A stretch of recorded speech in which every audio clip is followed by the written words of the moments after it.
Well, okay, let's make a mead.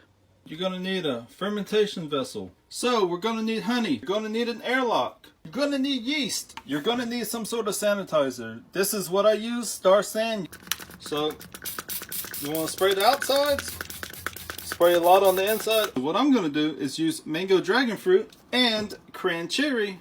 You can honestly use any kind of juice that you want. Now, what you want to do is spray everything with sanitizer. So pour your honey in. All we're going to do is shake this up. So I should have done this first, but you don't always have to.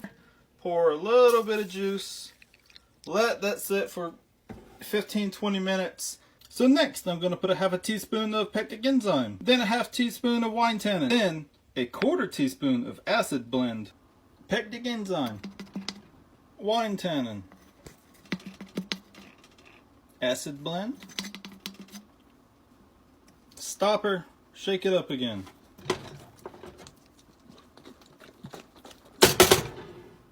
Now that the yeast has been sitting, let's pour it in. Pour the rest of your juice line until it gets close to the neck. Be careful with the foam because it will come out during fermentation.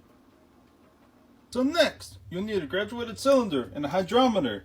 It's not needed, but it is important if you want to know what your alcohol percentage is going to be. You're going to use a wine thief, or you could be like me, cheap. Buy a turkey baster. It works the same. Suck up the juice, put it in here.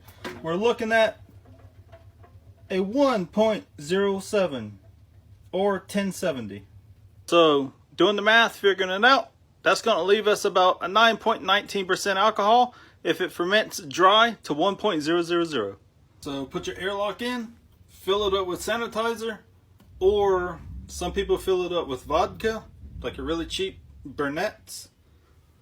And then I put a rubber band on mine just for a safety precaution because these don't always fit the best. That's it. Throw it in a dark corner at room temperature. Let it sit 2-3 weeks. It'll be done. And don't forget, always keep notes in case you really like this brew or think it could use some changes. You know what variables to change. So after this is done, I'll do a follow-up video for the next step. Cheers.